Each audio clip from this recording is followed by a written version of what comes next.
santificado seja o vosso nome. Venha a nós o vosso reino. Seja feita a vossa vontade, assim na terra como no céu.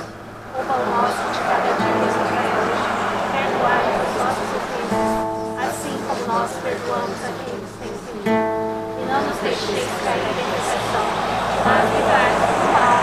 Amém. O Senhor nos acompanhe no Pai.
Soube da morte do meu filho através de um casal, os pais de um amigo dele, que estuda na mesma escola, e passou na televisão, ela falou, os meninos estão todos chorando na frente do colégio, ninguém tem coragem de vir aqui, mas eu sou mãe, por isso que eu vim aqui, eu e meu marido. Eu vim aqui para avisar você e eu, mas o porquê que as crianças estão chorando, o que está acontecendo? A polícia acabou de matar o seu filho, Davi.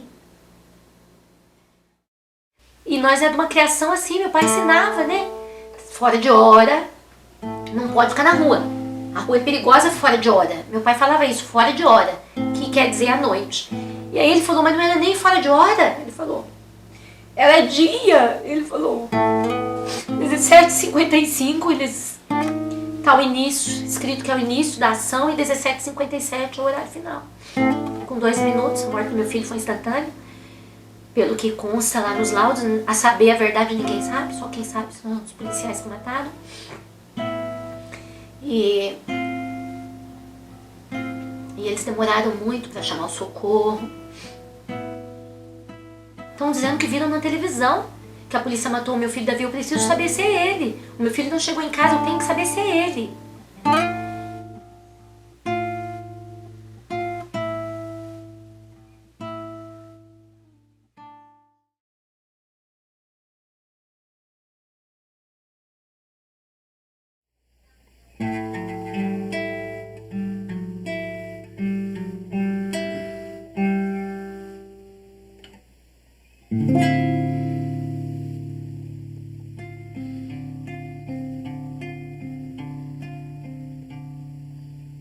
Executado sumariamente a queima-roupa, talvez 3 metros, 2 metros, não sei, com 15 tiros, 4 pelas costas, essa criança falando, eu não sou daqui, eu não sou daqui. Um menino que estava indo no centro comprar um carregador de celular. Todo tipo de violência ele sofreu. Eu imagino o que passou pela cabeça dele na hora, porque tem relatos que ele gritou, eu não sou daqui, pelo amor de Deus não me mate, avisem a minha mãe.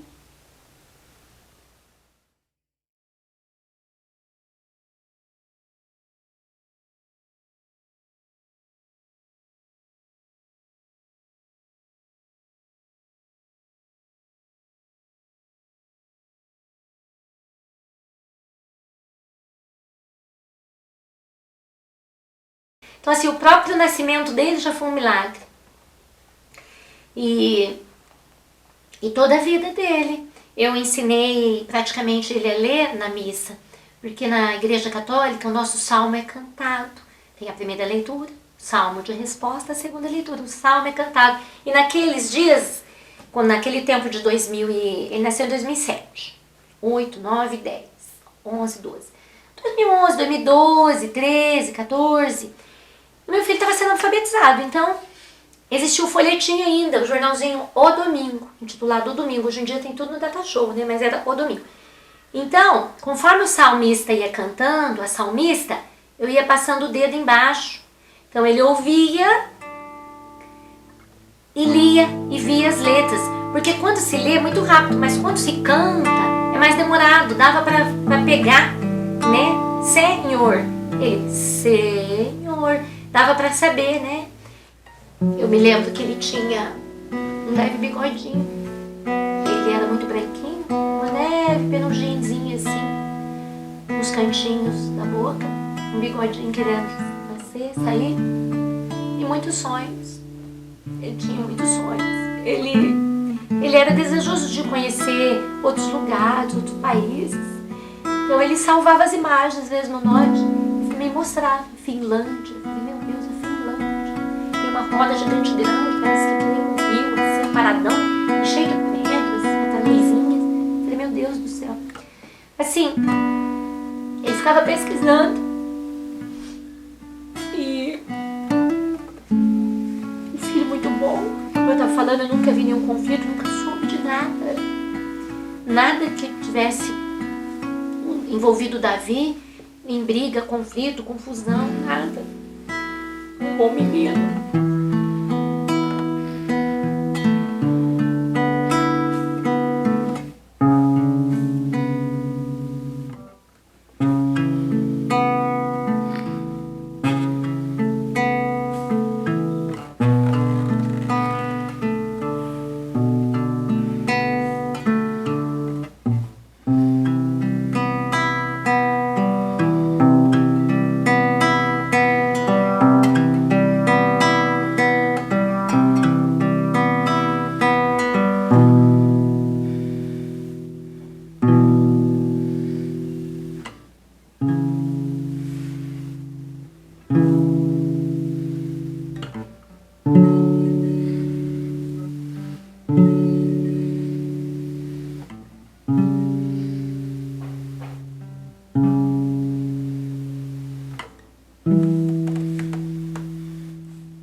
Ele foi nascido e criado dentro da igreja. Eu fiz o encontro do ECC, ele estava no meu ventre. Ele foi abençoado por um padre no meu ventre ainda, na Semana da Família. A gente foi levar as alfaias, que é a âmbula e a galeta, né? Que é do ofertório. E eu estava grávida, foi eu, meu marido e meu filho de 4 anos e quase 5. Meu filho mais velho tinha 4 anos, quase 5. E aí eu estava grávida, né? Com aquele barrigão. E o padre abençoou ele na minha barriga. Na verdade, eu nunca tinha participado de nenhum movimento assim parecido, apesar de estar sempre envolvida com a comunidade, mas assim, comunidade religiosa, comunidade de trabalho, né? E com a perda do meu filho, que foi no dia 15 de junho de 2022, foi uma surpresa muito grande para nós. E nós percebemos que existem pessoas, né, que podem apoiar. E, na verdade, o Justiça por Almas foi criado, né, um Instagram, Justiça por Almas, por ocasião do falecimento do William Jr.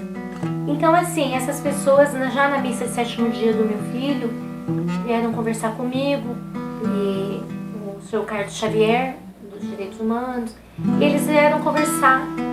E eu manifestei a vontade de fazer um ato interreligioso para ele, em comemoração de um mês, né? Na verdade não é comemoração, é em memória dele de um mês, né? Do falecimento. Daí a gente se reuniu e eu percebi que tinha pessoas, muita gente disposta, engajada em grupos de apoio. Foi assim que começou. Então ficou Justiça por Almas, Mães de Luta em Luta. Nosso luto, ele vai ser para sempre. Mas o amor que a gente tem pelos nossos filhos, o amor que a gente tem pelos jovens, pelas crianças, ele também é sem fim. E a gente não vai desistir nunca dessa luta. A gente não vai desistir nunca. Eu, por exemplo, todas as missas eu rezo pelas almas daqueles que não tem ninguém que reze por eles, pelas almas esquecidas. E pela justiça. Rezo pelos vivos, sim, mas a gente não esquece de ter essa união. A gente vive uma família ligada, infelizmente, por uma tragédia. Cada ato que a gente faz de homenagem, a gente revive um pouco de novo. É uma vitória, consegui algumas assinaturas, sim, é uma vitória. Muitos abraços de pessoas conhecidas, finados agora, o último finados, a gente resolveu fazer aqui na frente, por exemplo, na frente do cemitério do Jardim da Saudade, aqui na região norte. E eu me lembro que quase todos os meus parentes falecidos são de Bela Vista. Passou uma prima minha com o marido, ela buzinou, parou, mandou um alô, mas tem o costume, né, de ser feito aquele terço às 14 horas pontualmente lá no cemitério. Então assim, até isso assim, mesmo que passando rápido, às vezes pessoas que no carro mesmo buzinam e cumprimentam, força, força aí, e muitos conhecidos, né, que param, nos abraçam, pessoas desconhecidas, nossa, assim, que não é do nosso meio de amizade ou familiar, mas que param e tem aquele interesse quando vê o nosso, a gente chama o varal da memória, porque no nosso varal da memória tem mais de 50 rostos. A gente tinha 50, mas não foi cabendo assim no varal, foram feitas bandeirolas, as bandeirinhas com a imagem deles impressas assim como se fosse na camiseta, mas eram as bandeirinhas e a gente vai amarrando porque foram se acrescentando vítimas, então eu não tenho ideia agora no momento de quantas que a gente tem, mas são mais de 50. E a luta do grupo, né, tem sido muito dura porque quando semanalmente, mensalmente tem os novos confrontos. Mal iniciou o ano e já começou, né, o falso confronto na primeira semana, o falso confronto na segunda semana. A gente luta, a gente faz uma homenagem em memória, né, do nascimento, em memória no dia do falecimento do nosso filho, mas a verdade é que tudo aquilo, toda aquela vivência, todo aquele contato, tudo aquilo está no nosso coração, está diariamente conosco.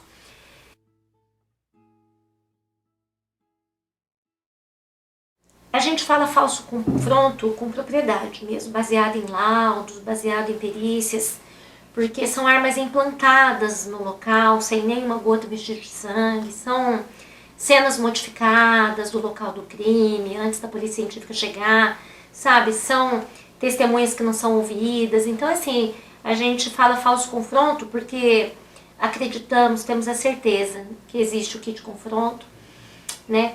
Eu estava dizendo que o kit confronto, para mim, é uma coisa, assim, surreal, uma coisa que eu nunca imaginei que pudesse existir.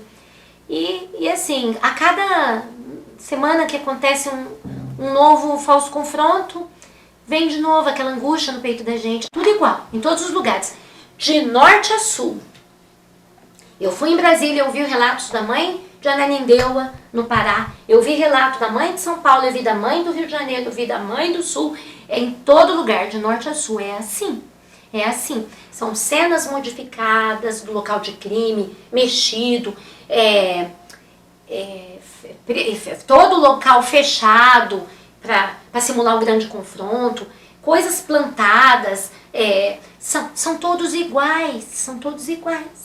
Por que essa resistência na polícia ou no nosso governador em instalar? Diz que é falta de dinheiro, porque é caro, porque não sei o que, para manter. Tem que ser falado a regrinha do jogo, como eu ouvi de uma pessoa da justiça em Brasília, compondo a mesa de autoridade da defesa, que é preciso estabelecer as regrinhas do jogo. Isso é muito simples. Quem que vai ter o poder de ver, até quanto tempo vai armazenar, quem que vai guardar, coisas muito simples de serem resolvidas. Verba tem, a gente sabe que tem, o nosso governador recusou, né? Ela viria para o nosso estado. Então, assim, o que existe por trás disso? Por que esse medo da gravação? Uma vez que as viaturas têm as suas tarjas, seus giroflex, elas são tarjadas, elas são identificadas, o uniforme dos policiais os identifica, existe identificação em tudo, por que não a gravação, a imagem?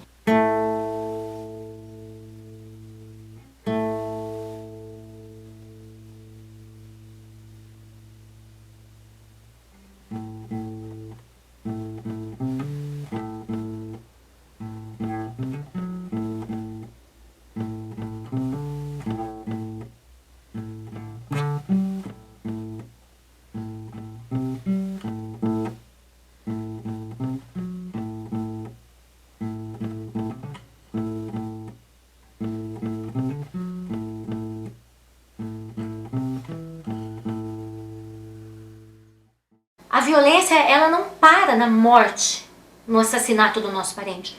Porque eles não matam só o nosso filho. Eles matam a gente.